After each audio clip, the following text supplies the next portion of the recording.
마음 상태가 어떠하셨다가 오늘 오셨는지 궁금하기도 합니다.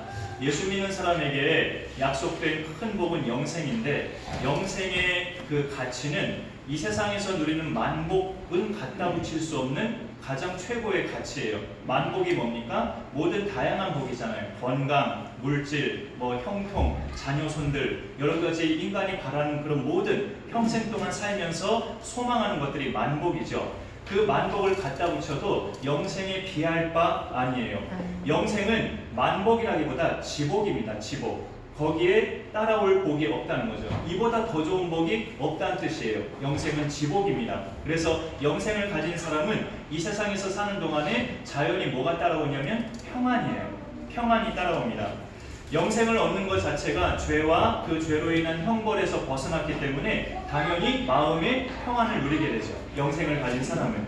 그런데 이제 영생을 얻고 하나님의 자녀가 된 사람들 중에도 그 삶에 별로 원하지 않았던 시련이나 고난이나 고통이 자꾸 발생하면 그것 때문에 평안은 고사하고 마음이 상한 상태가 되어버릴 수가 있죠.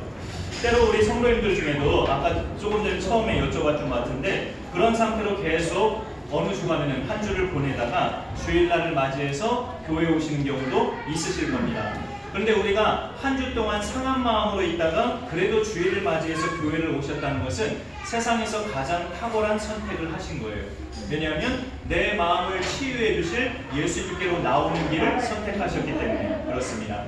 오늘 예배를 통해서도 하나님이 영광 받으시고 우리에게 말씀하시는 그런 치유가 이루어질 수 있기를 간절히 소망합니다. 사무엘상 1장에서 두드러지게 볼 수 있는 것은 한나의 마음 상태입니다.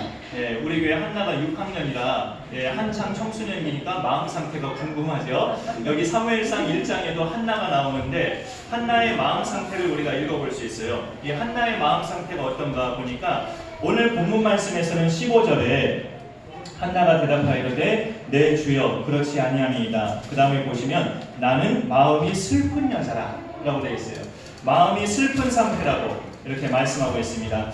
오늘 본문은 아니지만 이보다 좀 위로 올라가서 성경으로 보셔야 되는데요. 성경으로 10절에 보시면 한나가 마음이 괴로워서 여호와께 기도하고 통곡하며 라고 되어 있습니다.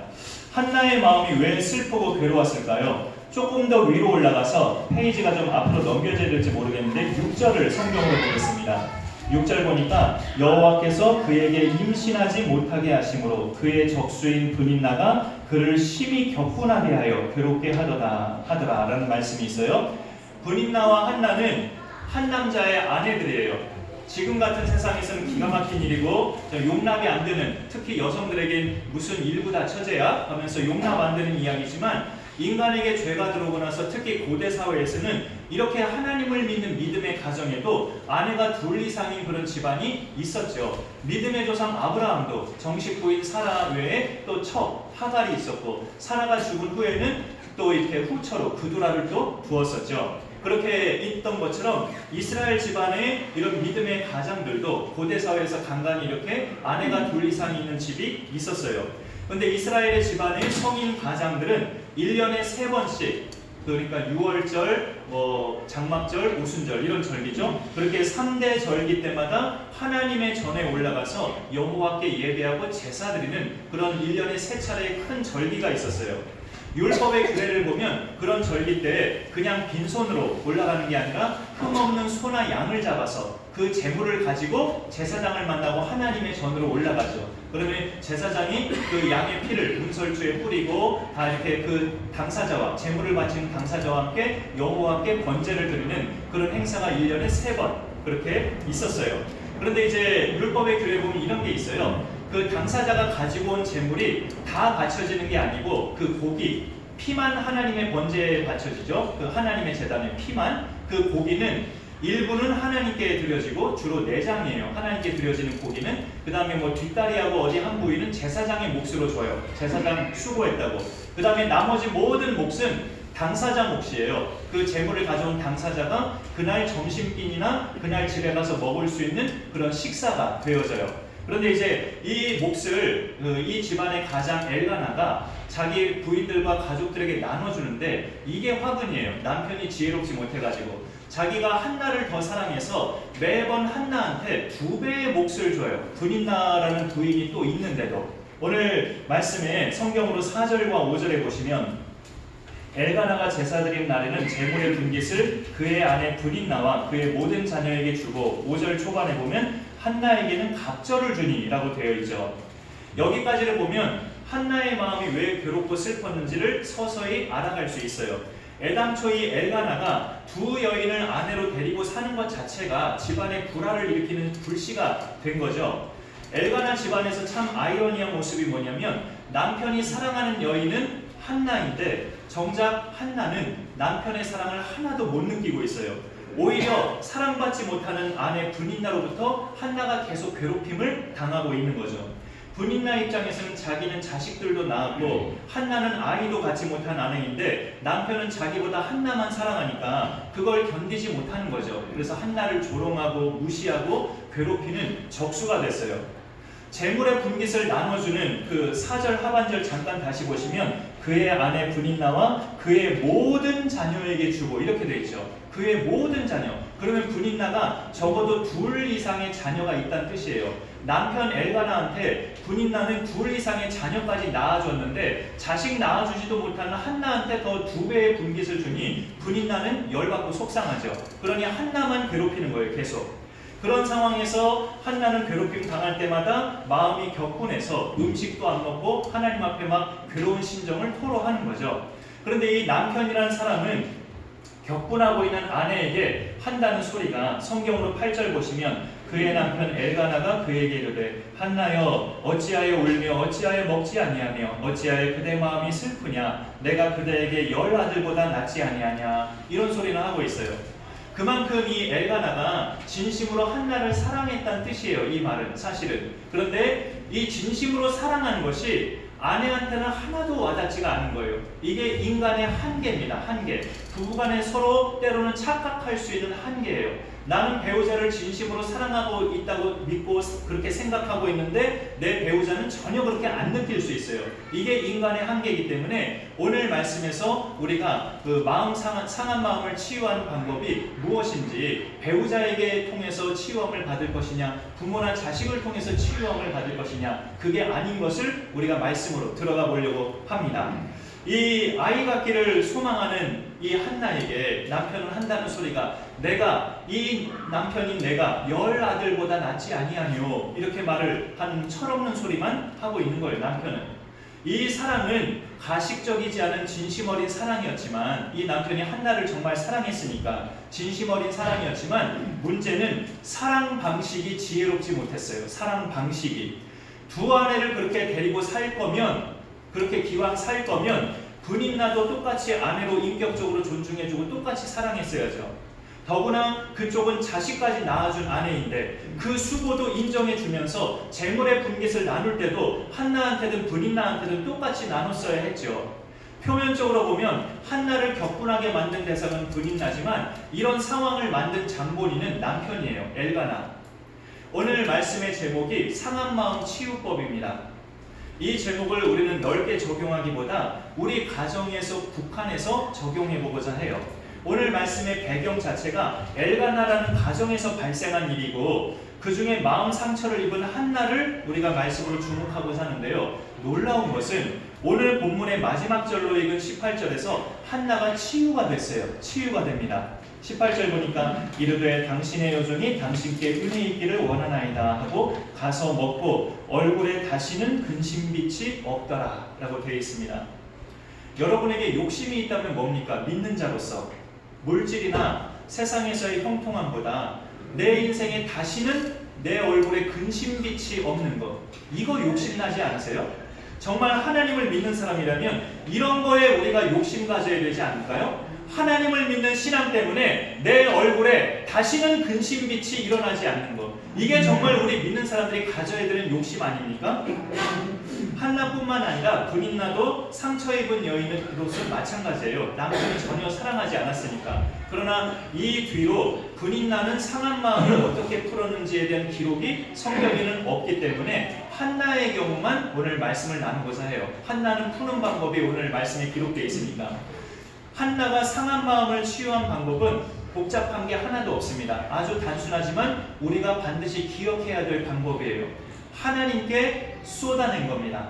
자기 마음을 있는 그대로 가리지 않고 포장하지 않고 슬프면 슬픈 대로, 욕이 나오면 욕 나오는 대로 하나님께 그냥 다 쏟아내는 게 이게 한나가 분을 푸는 방법이었어요. 상한 마음을 치유하는 방법이었다고요. 오늘 말씀 15절이 그 자기를 오해한 엘리 제사장한테 한나가 말하는 건데, 내 주여 그렇지 아니하니이다. 나는 마음이 슬픈 여자라 하면서 여호와 앞에 내 심정을 통한 것뿐이오니라고 말을 하고 있습니다. 엘리 제사장은 제사장이었지만 이제 나이도 많아지고 몸도 뚱뚱해지고 영적으로도 이제 둔감해지는 그런 안타까운 제사장이었어요. 노년에. 한나가 말소리는 안 내고 입술만 파들파들 이렇게 움직이면서 입술만 움직이고 있으니까 저 여인이 지금 포도주에 취했구나 이렇게 잘못 생각한 거예요. 이 제사장이 한나가 포도주에 취했을 거라는 그 생각을 왜 했을까요? 왜 그럴 가능성이 있을까요? 성경으로 9절을 잠깐 보시면 9절에 그들이 실로에서 먹고 마신 후에 라는 게 있죠. 그들은 한나의 가족들이에요. 엘가나와 한나, 브닌나 이렇게 그 남편과 아내들, 이들이 하나님 앞에 번제를 드리고 제사 후에 앉아서 먹고 마시고 식사한 거예요. 이스라엘 사람들은 물이 부족하기 때문에 물 대용으로 포도주를 마시죠. 먹고 마실 때. 근데 아무리 물 대용으로 마신다 해도 과하게 마시면 취하죠. 포도주니까. 이 엘리 제사장은 한나가 입술만 파득파득 하는 것이 저 여인이 아까 식사할 때 포도주를 과하게 마셔서 취했구만 이렇게 오해를 한 거예요. 그걸 지적한 건데, 그런데 우리가 아시다시피 한나는 지금 그게 아니잖아요. 식사를 마치자마자 하나님께 기도를 했는데 처음부터 소리 없이 기도한 게 아니었어요. 성경으로 10절 잠깐 보시면 한나가 마음이 괴로워서 여호와께 기도하고 그 다음에 뭐라고 돼 있어요? 통곡하며. 통곡이 소리 없이 기도하는 건가요? 부르짖으면서 울부짖으면서 기도하는 게 통곡이잖아요. 처음에는 그렇게 기도했단 말이에요. 그러다가 이제 참 이렇게 그 기도 내용은 하나님이여 이 여종의 고통을 돌보시옵소서라는 그런 간구로 울부짖은 거죠. 남편이 자기를 사랑한다고 하지만 여기서 우리가 알 수 있는 진리 하나가 뭐냐면, 사람은 아무리 가족이어도 위로의 대상이 못 돼요. 이게 씁쓸한 진리예요. 아무리 가족이어도 내가 마음 상해 있을 때 내 가족조차도 위로의 대상이 못 된다고요. 부부간에도 마찬가지고 부모 자녀간에도 형제간에도 사실상 마찬가지예요. 어느 정도까지는 될 수 있지만 진정한 치유자가 되지는 못해요. 가족들이라 해도. 그런 점에 있어서 한나는 믿음 있는 지혜로운 여인인데 자기의 그 심정을 남편이 해결해 줄 수 없다는 걸 알고 하나님께 쏟아낸 거예요. 진정한 내 남편 대신은 하나님께 쏟아내면서 하나님 앞에 해결받은 여인이 바로 이 한나란 말이죠. 남편의 행동이나 말은 자기한테 전혀 위로가 되지 않았기 때문에 한나의 이 상한 마음 치유법은 하나님 앞에 쏟아내면서 하나님 앞에 다 토로하는 거였습니다. 여러분, 한나가 하나님께만 쏟아냈다는 증거가 오늘 말씀 속에 충분히 나오는데요. 12절에 보면 그가 여호와 앞에 오래 기도하는 동안에, 하나님께 오래 기도했어요. 처음에는 울부짖으며 통곡하며 소리내서 기도하다가 오래 기도하다 보니까 기력이 진이 빠졌겠죠. 너무나 울부짖어가지고 진이 빠져서 나중에는 육체적으로 힘이 없어서 그냥 입술만 파득파득 움직인 거예요. 소리는 못 내고. 그걸 엘리 제사장이 너 술 취했구나라고 아주 굉장히 잘못 짚어도 보통 잘못 짚은 게 아니죠. 굉장히 큰 상처를 입힐 만큼 그런 말을 해버렸어요. 이 제사장이라는 사람이. 그런데 한나가 하나님께만 집중했다는 증거가 그 제사장에게 뭔가 분노나 뭔가 이렇게 막 미친 듯이 행동을 하거나 그러지 않았다는 거예요. 한나가 분을 내지 않고 해명만 합니다. 해명만. 15절에 보니까 한나가 대답하여 이르되 내 주여 그렇지 아니하니이다. 나는 마음이 슬픈 여자라 포도주나 독주를 마신 것이 아니요 여호와 앞에 내 심정을 통한 것뿐이오니 당신의 여종을 악한 여자로 여기지 마옵소서라고 이렇게 말하고 있잖아요. 엘리 제사장을 부를 때 지금 내 주여 하면서 제사장을 존경하는 마음을 이 와중에도 한나는 잊지 않고 제사장에게 내 주여 하면서 존경하는 마음을 부르고 있어요. 여호와 앞에 내 심정을 통한 것뿐이오니 내가 술에 취했다고 당신의 여종을 악한 여자로 여기지 마옵소서. 그렇게 해명만 하고 있어요. 자기 마음 상태를 하나님께만 쏟는 사람의 큰 특징이 뭐냐면 사람의 말에 시험 들지 않는다는 것. 하나님께만 마음을 쏟아내는 사람의 큰 특징은 사람의 말에 시험 들지 않아요. 잠깐의 상처는 받아요. 아마 한나도 잠깐의 상처는 받았을 겁니다. 그러나 이 제사장 앞에서 소란을 피우거나 시험 드는 행동을 하지 않았어요. 난 지금 눈물로 하나님 앞에 기도하는 중인데 내가 술 취했다고? 사람을 그렇게도 못 봐? 당신이 그러고도 제사장이야? 그렇게도 당신이 영적인 눈이 없어? 내가 기도하는 이 입술을 그렇게도 못 봐? 하면서 단단히 시험 들 수 있거든요. 이렇게 말하면 기도하는 사람한테 술 취했다고 말하면 얼마나 그게 시험이에요. 최대 시험이죠. 그러나 한나가 그렇게 시험에 빠지지 않을 수 있었던 것은 하나님한테만 마음을 쏟았기 때문에 그래요. 하나님한테만 마음을 쏟았기 때문에. 여러분, 마음이 상했을 때 나하고 친한 사람 만나서 그 사람 앞에 마음을 쏟아붓는 것도 어느 정도 치유가 됩니다. 이대로 가만히 있다간 도저히 내 마음이 불편해서 안 되겠어서 가장 정말 친하고 내 마음 잘 받아줄 사람 만나서 1시간이고 2시간이고 푸념도 하고 나 상처 준 남편이나 가족들 막 험담도 하고 그렇게 실컷 얘기하다 보면 어떻습니까? 좀 풀어지죠. 그리고 상대가 내가 긴 시간 뺏었는데도 그 상대방이 내 얘기 다 들어주고 아유 정말 힘들었겠네, 나 같아도 속상했겠다라고 이렇게 공감까지 해주면 마음이 꽤 풀어지죠. 여러분, 그러나 질문 드려볼게요. 이 방법은 하나님을 모르는 사람도 할 수 있는 방법입니까? 없는 방법입니까?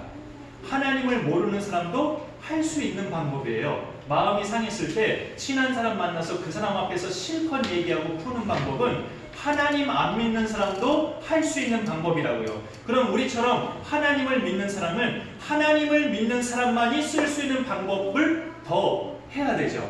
그게 하나님 앞에 나와서 푸는 거죠. 스트레스나 우울증, 상한 마음 이런 것들은 육적인 부분보다 심적인 부분이잖아요. 심적인 부분은 인간을 지으신 하나님만이 치유하실 수 있어요.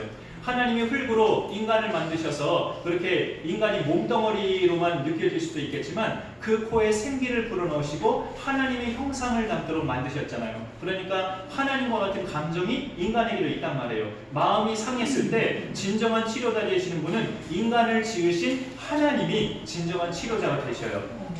특별히 하나님도 하나님이지만 우리의 구원자 되시는 예수 그리스도가 우리의 마음을 치료하시는 하나님이십니다. 마음이 상했다는 것은 누구한테 내가 상처를 입었거나 아니면 가끔은 이런 경우도 있어요.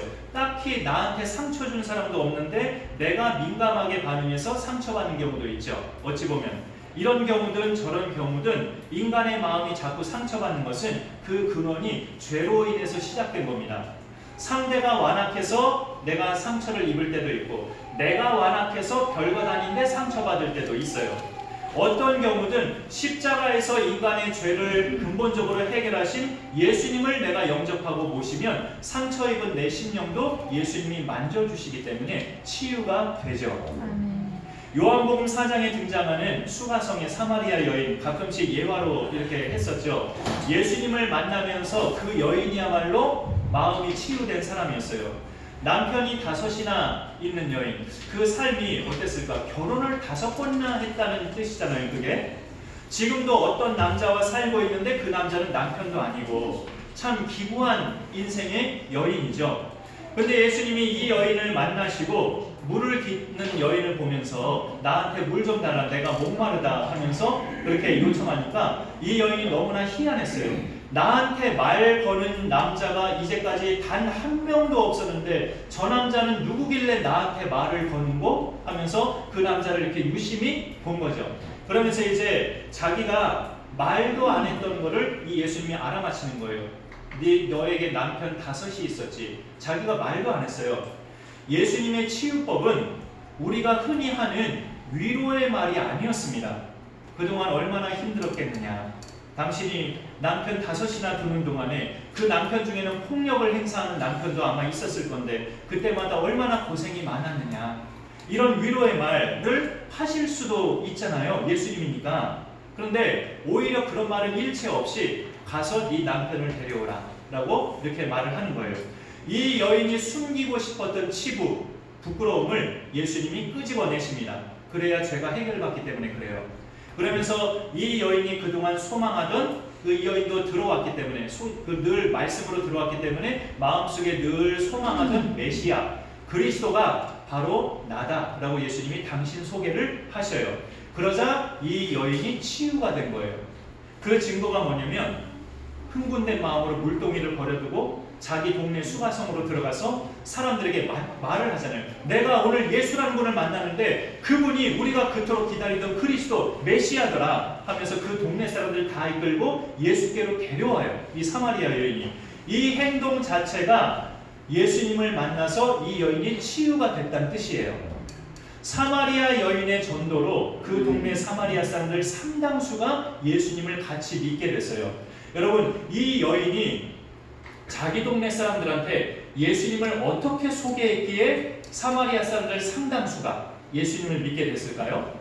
말씀으로 한번 같이 읽어보죠. 참고 말씀이 있는데 저 말씀 한번 같이 읽어봅니다. 시작. 여자의 말에 내가 행한 모든 것을 그가 내게 말하였다 증언함으로 그 동네 중에 많은 사마리아인이 예수를 믿는지라. 여자의 말이 하는 건 사마리아 여인이죠.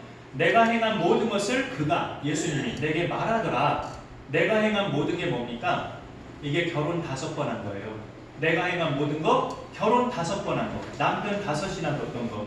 내가 그분에게 그거 말하지도 않았는데 그분이 내 그 삶을 알아맞히더라.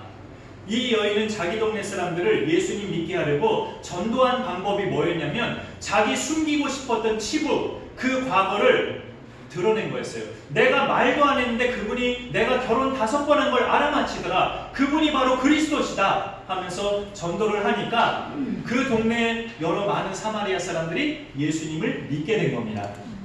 이 여인이 예수님을 만나서 완전히 치유가 됐다는 증거가 이거예요. 자기가 그동안 부끄러워했던 치부, 그거를 더 이상 이제 부끄러워하지 않고 전도의 도구로 사용했다는 것. 더 이상 내가 남편 5이나 뒀다는 게 나한테 이제 부끄러움이 아니야. 예수님 만나서 이제 그분이 내가 말하지도 않는데 그걸 알아맞히고 내가 그분을 만나서 내 모든 죄가 용서받았어. 더 이상 내가 결혼 5번 한 게 나에게 이제 부끄러움이 아니야 하면서 그걸 간증하면서 그 예수가 내 과거를 그렇게 알아맞히더라 하고 말을 하니까 그 동네 많은 사마리아 사람들이 예수를 믿은 거예요. 죄로 인한 그 괴로움, 상한 마음, 고통, 이것을 만져주시는 분은 바로 우리 예수님이십니다. 십자가에서 나 대신 피 흘려 주신 예수님만이 내 고통과 내 아픈 과거, 내 상한 마음을 만져주시는 치유의 하나님이 되셔요. 근데 우리를 그렇게 치유하시기까지는 내가 그분 앞에 쏟아내는 그런 담대한 결단이 있어야 돼요. 그런 점에서 한나는 그런 결단을 잘 행한 여인이었고 그 괴로움과 슬픈 마음을 하나님한테만 쏟아냈어요. 그래서 엘리 제사장이 자기를 술 취한 여자로까지 오해를 했어도 해명만 하고 그냥 떨쳐버릴 수 있었습니다. 그러자 엘리도 자기가 상한 마음 상한 여자를 오해한 것에 대해 미안한 마음으로 한나를 축복해줘요. 평안히 가라. 17절에 보면 평안히 가라. 이스라엘의 하나님이 네가 기도하여 구한 것을 허락하시기를 원하노라 라고 말씀하고 있습니다. 만일 그 한나가 시험에 들어서 네가 언제까지 그렇게 술 취하고 있을 것이냐, 자기는 기도하고 있는데 나를 술 취했다고 오해한 그 엘리 제사장의 그 기가 막힌 말에 한나가 시험 들어서 그 제사장 앞에서 미친 듯이 울고 흥분하고 막 난리치고 뒹굴었다면 엘리도 당황해서 한나를 이렇게 축복할 수 있는 여유가 없었을 거예요. 너무나 당황스러웠기 때문에. 엘리 입장에서 정말 큰 잘못을 한 거잖아요. 자기가 잘못 짚었잖아요. 그럼에도 한나가 그를 제사장으로 존중해 주니까 무안에서 아무 말 못할 수 있었던 엘리 제사장도 미안한 마음으로 한나를 축복할 수 있는 여유가 생긴 거예요. 상대방이 자기를 그렇게 막대하지 않으니까 자기도 이제 내가 잘못했다라는 마음을 가지고 축복해 줄 수 있는 여유가 생길 수 있었습니다. 하나님께만 마음을 쏟아부은 한나의 훌륭한 인격이라고 볼 수 있어요. 엘리의 이 축복은 예언이 아니고 기원입니다. 예언은 뭔가 이제 점쟁이처럼 알아맞히는 성격이죠. 근데 엘리의 이 축복은 그렇게 되기를 소망한다라는 기원이었어요. 그 17절 중반에 이스라엘의 하나님이 네가 기도하여 구한 것을 허락하시기를 원하노라라고 말씀하고 있죠. 한나가 기도한 내용이 뭐였습니까? 구한 것 일종의 서원인데 그 서원 안에 아들을 구하는 기도를 올렸죠. 성경으로 11절을 잠깐 보시면 서원하여 이르되 만군의 여호와여 만일 주의 여종이 고통을 돌보시고 나를 기억하사 주의 여종을 잊지 아니하시고 주의 여종에게 아들을 주시면 내가 그의 평생에 그를 여호와께 드리고라고 되어 있습니다. 일종의 서원을 구한 건데 아들을 구하는 기도를 담아서 서원 기도를 한 거예요. 그러면서 이제 그 내막을 알게 된 엘리 제사장이 네가 기도하여 구한 것을 하나님이 허락하시기를 원하노라라고 축복을 해줍니다. 그러니까 한나도 화답을 하죠. 마지막 오늘 본문의 18절에 이르되 당신의 여종이 당신께 은혜 있기를 원하나이다 라고 한나의 화답이 오늘 거기까지 읽었습니다. 한나의 화답에서 느낄 수 있는 것은 엘리 제사장의 축복을 한나도 점쟁이 예언처럼 받아들이지 않았다는 거예요.